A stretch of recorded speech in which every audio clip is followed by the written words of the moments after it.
Welcome back to Alliance War. It is Season 43, War 7, and I'm making a war video because we're facing pycb. My first fight is going to be on Path 7A. It's this Dragon Man. I'm using Miguel. This fight is stupid. No one cares. We'll be moving on very, very quickly.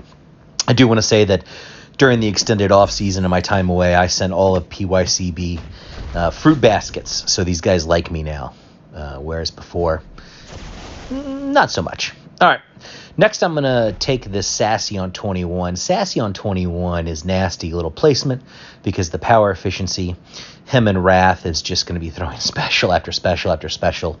I've soloed this fight with Rolk, but it's far easier to do with Miguel because all we do is we start the fight with one heavy for the exhaustion. That'll turn off the Wrath, and then we can just Miguel dance it for the entire fight. So this is the easy, elegant solution, and we'll skip ahead to see that we're now a minute and a half into the fight. I've barely lost any health, and Sassy bursts.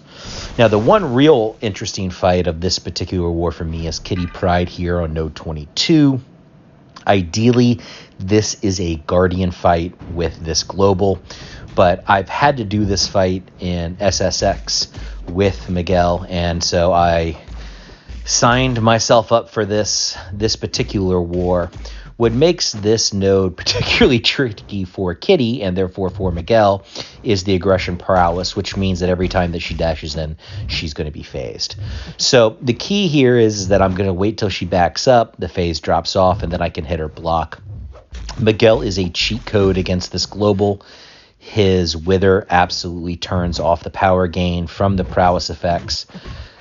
If you're going to do this fight with Miguel, make sure you use an invul, because every time that I have taken Kitty here on node 22, I have eaten at least one combo, because it is a bit of a high wire act flight. This is, again, not the ideal solution here. The ideal solution is Guardian, but you can't always fit a Guardian, and maybe I should have. I don't know. It's been a long time since I planned wars, so I was just like, I can do it with Miguel, and that's exactly what I'm going to do here, is just let the ruptures do their thing.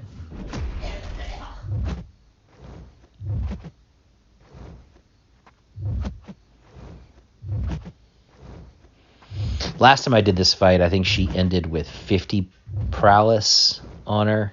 I think this time she's going to end up with less, so I guess every time I do this fight, I get a little bit faster. All right, next we're going to move to Path 2B. This is a nothing of a path. First up, we have a Wiccan. We all know that I'm going to be using Miguel for this fight, so there's really not much to say, other than Wiccan can, because of the neutralizes, can mess with the buff immune champs a little bit, but it's not going to be an issue here. Yeah, because I'm not parrying Wiccan to get the neutralize, and that's the real big threat here. So see, I take a little bit of incinerate damage, not too bad. All right, next fight on this particular path is a Sauron. This is another global defender, and again, Miguel absolutely cheeses all global defenders. The key here is just not to do anything stupid and run into like an unblockable attack or anything like that. So normally you can count on me for doing something stupid, but again, I feel like I've got a pretty decent grasp on this particular fight and what I need to do, which is hit block.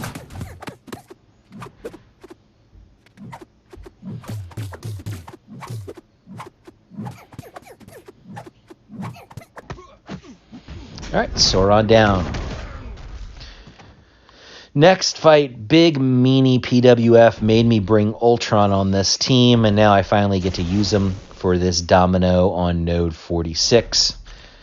Ultron is a great Domino counter because he is immune from ability accuracy reduction from mutants.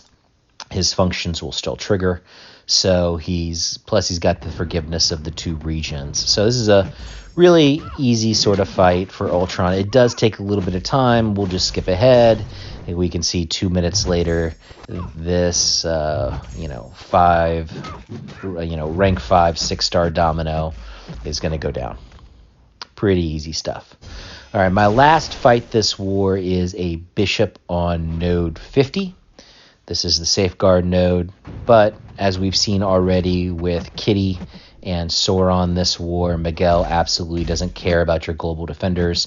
Here, the only concern is Bishop going unblockable when he's got his regens, but ultimately it doesn't pretty matter for Miguel.